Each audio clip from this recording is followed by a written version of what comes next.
You're watching BATV, bringing Brookline home.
Hello, I'm Karma Q'eqchi, and I'm your host for Alivelihood, New Adventures as We Age.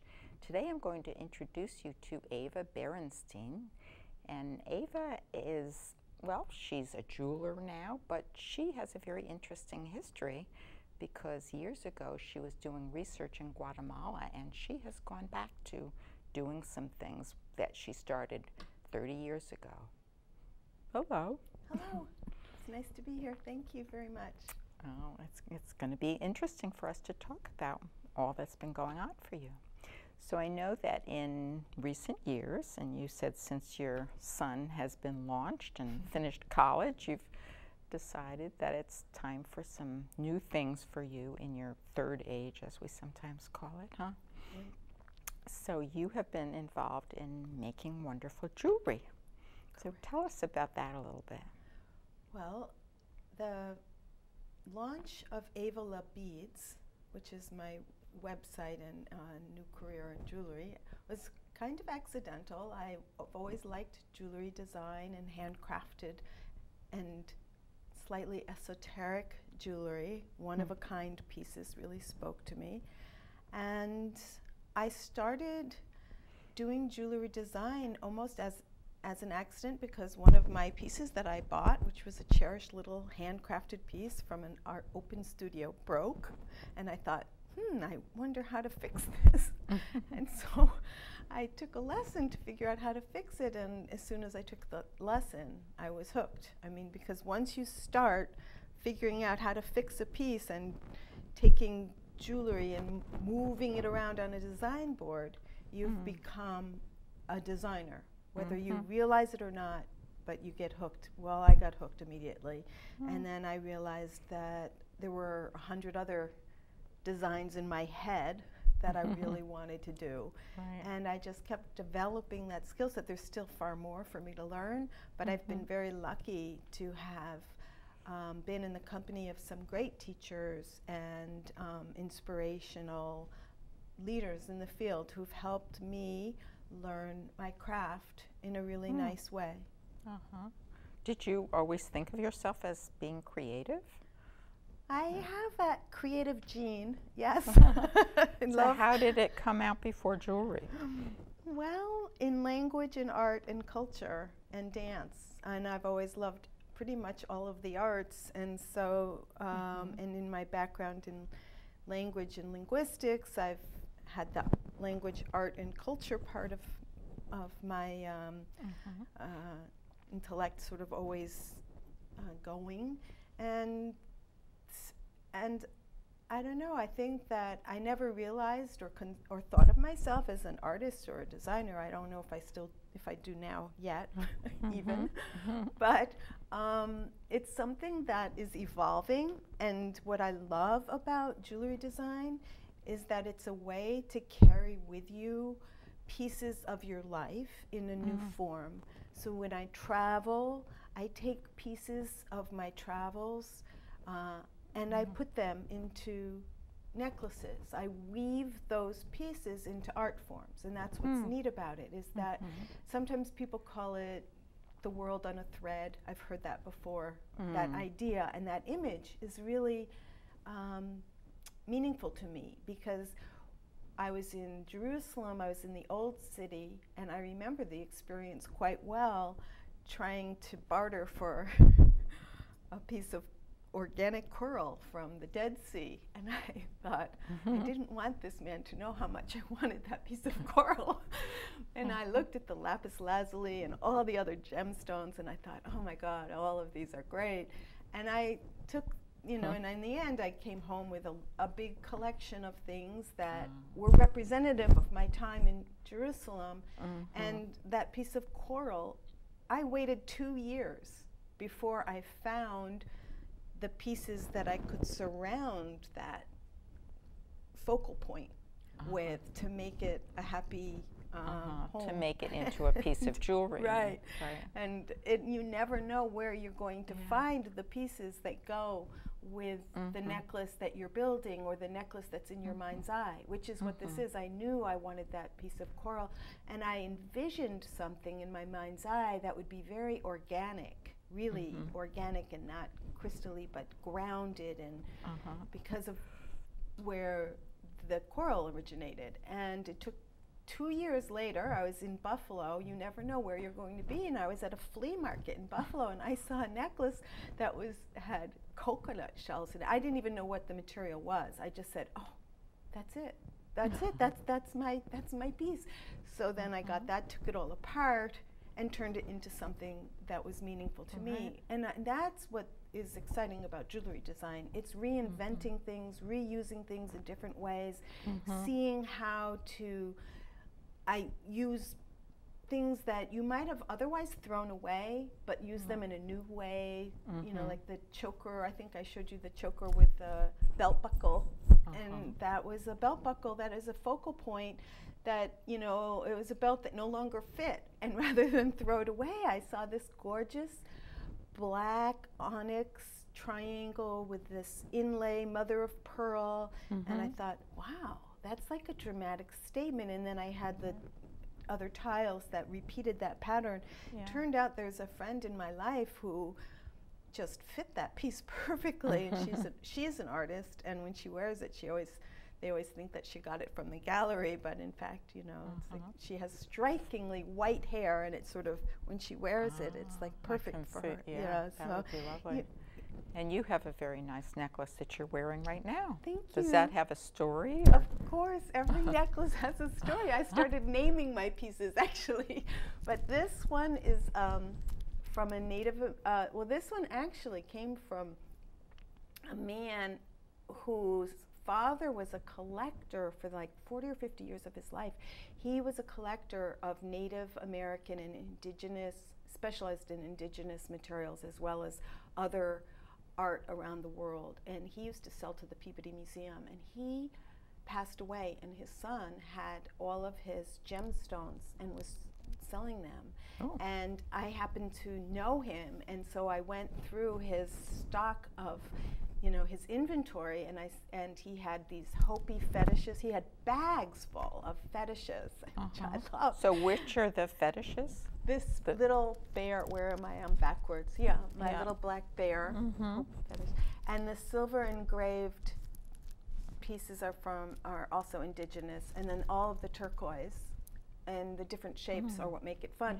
So I buy things in different places, but put them all together in a different way, reinvented in that it's not an authentic Navajo or Hopi piece, but it's my interpretation of how I want to use those materials. So you've provided us with some photographs of pictures in different genre that you've been working with. So why don't you tell us some about that? Okay. So some of my necklaces have a whimsical connotation. So I actually call it art and whimsy. It's the Wire with Whimsy collection. On my website, I think I actually call it Wire, under necklaces, it's called Wire with Whimsy. And it's a way of using, there's a piece here, coiled wire, which normally one would do with silver or gold or metal or anything. But this is actually turquoise wire. It's annealed turquoise plastic over a base metal. And I combine it with sea glass And the designs, well, why don't you just hold it up on you so that me? Oh, no, you don't have to turn. like this way. Yeah. I just, so what happens is, well, I've been told actually, a friend of mine did buy this and she wore it on the subway on the T. And she was stopped by all these people and they said, "Where did you get that?" And she actually struck up a conversation. And she's from Cape Cod, so she loved it because of the sea glass. And so I've been told that if you want to remain anonymous, you shouldn't wear this on the tee. It's a very funny piece. So people will want to engage with you. I guess. It's very engaging. Yeah. And there's another another piece from the wire with the coiled wire and wire with whimsy collection with copper wire and Venetian glass. And the Venetian glass also has a story because I have friends, luckily, who travel a lot and bring me back artifacts from their travels. And so that Venetian glass and the red Venetian glass and copper wire piece, which you have. Which is up on the screen now. That Venetian glass came directly from Italy, from a friend who lives in Brookline who travels frequently, and she brings me Murano glass and Venetian glass, and then I turn those into different kinds of pieces. And again, it represents your travels as well as your friends' travels, which is a nice way to reinvent jewelry and have a nice memorabilia rather than just a photograph, which is good too. Right. Well, I can certainly resonate with you because I just started doing artwork a little over a year ago, and I use all kinds of found objects, and it's just made me see the world differently. It does. Because I'm constantly scanning, looking to see what might work in a collage, and exactly. collecting all kinds of stuff. So it's exactly right. It makes sense. So I have boxes and boxes of things earmarked for other pieces waiting for their life to sort of sprout when the rest of it comes alive. Yeah, so do we have other pictures of jewelry? I believe you do. You have, so I don't remember what I actually sent you. You have a lariat. With, that's with freshwater pearls, mother of pearl, lampwork bead, which was really fun. And I sort of was taking off from that, building on that pattern of the lampwork bead that has all those little dots on it, and using that in the imagery of the crystals and the freshwater pearls, the brown in that pattern, and then the mother of pearl buckle that it goes through. So that was a different kind of and those can all be found at your website, Avala Beads. Yes, they can. And lariats are fun. People don't realize what to even do with them. I also help people figure out how to wear a lariat or embellish an outfit with a lariat, because lariats can be up to 3 yards long. I mean, they can be quite long. So you can wrap them around twice or even 3 times, and then the little strand that falls down falls really nicely on a lapel. So it's a really nice thing to wear over a suit jacket. You can wear them, or you could just wrap it twice and have it very long, like the flapper look, and it looks fabulous on a little black dress. It's like there's lots of different ways to wear the lariats, and depending on your style, your dress, your stature, you can do different things. And that's what's fun about jewelry, is that you can wrap it in different ways. Yeah.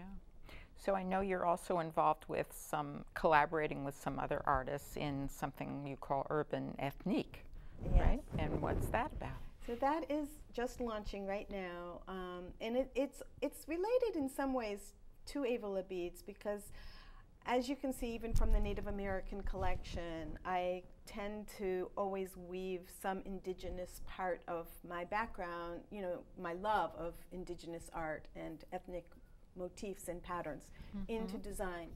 And Urban Ethnique is a collaboration of artists. And what we have in common is basically this love of ancient and modern ethnic motifs, multicultural designs. And what we have in common is that we love to take those classic motifs and reinvent or reinterpret those designs and turn them into something else. So one of the lines, we have 2 lines up so far on the website. It's urbanethnique.com. I know I didn't give that to you, but it's Urban, URBAN, Ethnique, ETHNIQUE. And we have 2 lamps that I'm showing you now. One has a Tibetan script on it with the mantra, the Tibetan mantra, Om Mani Padme Hum, which is my collaborator on this. Her name is Phoebe Hackett. Phoebe is a collector extraordinaire, and she has been collecting wood blocks for probably over a decade. And we use the wood blocks, Tibetan and Nepalese wood blocks. So what do you mean by wood blocks? They're, it's an imprint. You know how when you use these wood, they were actually used originally, you know those old fabrics that we all used to put on our dorm room walls? Okay. Those prints, those designs. Well, those are also, some of those are patterns are on these blocks. And many other kinds of images. And she would collect these. One of these, apparently, this Tibetan script one, actually, she found in Santa Fe from a Tibetan man, and it had the mantra on it, and it was actually used to print prayer flags. And the idea for Buddhist culture is that if you put these prayers out into the world, it spreads the prayer and the spirituality out into the world. And so the more you see it or view it, the more spiritual it becomes for those who see it. And so we made these lamps. We call it the Enlightenment series. They're all electric lit lamps. And so you actually collaborate in yes, constructing them these together? And and it's definitely Phoebe's inspiration. But we do make these together, and we're working on this collection as well as another collection of floor cloths, which again was inspired by Phoebe. And our main and most beloved image there is the Quetzalcoatl, who is an Aztec image called this feathered serpent, a plumed serpent. And we're basically going to use that image in our logo and in many other patterns and themes throughout the designs of the website, throughout other design images. So you'll see him a lot because we both love him. And and so the other lamp that we made, though, of course, was because I love anything Mayan and Aztec. And so the other lamp has actually a block of Mayan hieroglyphs on it. Those were rendered by Frederick Catherwood, and we used a script. We print them on rice paper, and that's how we get the sort of through decoupage in some sense, you know. And we make the lamps that way for the Aztec. For the Mayan hieroglyphs, and we have another Aztec calendar one as well, which is on the website, Urban Ethnique. And so the other artist I did want to mention, although her work isn't on here yet, is Linda Leinbau, and she is a jewelry teacher and designer and polymer professional. And so we'll have a line of really cool Mayan images in polymer to come. Wow, terrific. Okay, so we need to talk about your love for the Mayan culture. Yes. And that started many years ago when you were a graduate student in linguistics and spent a lot of time in Guatemala gathering the oral tradition, stories from people. So tell us something about that. Well, as a graduate student at UCLA, I was working on the description of a language called Q'eqchi, which is a Mayan language of the Q'eqchi Mayan branch. Of which there are many languages, There are 29 extant Mayan languages spoken at this time. Q'eqchi is a language in the Q'eqchian branch, and it's primarily spoken in Coban, in the highlands of Guatemala, in Alta Verapaz. And that's where I did my field work for over 4 years. And my dissertation is a grammar of that language. But to write the grammar and the principles of that govern the syntax, I collected stories so that I would have natural speech and discourse to work from. So it's not a written language, you said, correct? No. And what's precious about the stories is that the oral tradition is how one preserves the language and culture and passes it down from generation to generation. Now, what's happening now and over the many years is that the elders, Mayan priests and others, who typically would tell these stories, the elders are dying, and the tradition of verbal art, this verbal art, is approaching extinction. When a tradition approaches extinction that is carrying down the values and customs and history of a culture, that's an indicator that can lead to basically the extinction of a culture, because you have customs that aren't being passed down to the next generation. And those variables have been identified as characteristic of language shift. It's when when a lot of those things happen, you are at risk of losing that language, and and then that's very, it's not something you can just get back. So now, I know, Ava, that you have a story that you brought with you. I did. That you've translated, and let's hear that story. Okay, great. So I've collected many stories. 18 stories are in my collection. This is one. And this story is called The Dance of the Deer. It was told by a gentleman who was in his mid-50s.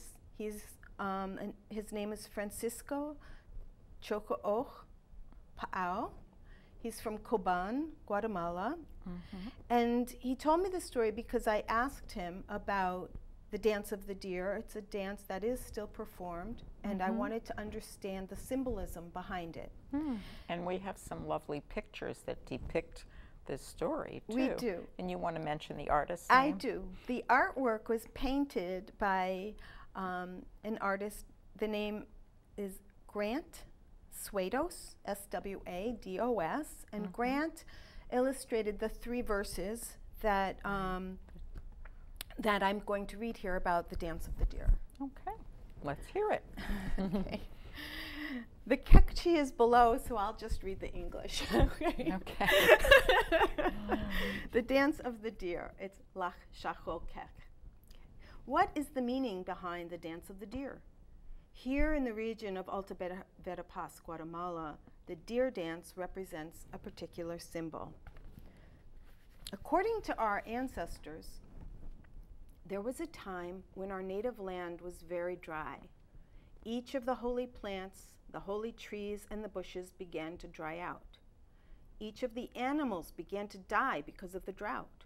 All the animals, the tigers, the monkeys, the raccoons, and the deer, understood how it was. They noticed that it was terribly dry and that those among them were dying. They thought that they would ask the divine Sultaqa, the one who judges in the world, that he might do us the favor, that he might grant us our water. All of the animals did it. They gathered together and elected the deer to represent their commission to San Pablo Xucanep, so that he might petition Lord Sultaqa, who might grant us our drink.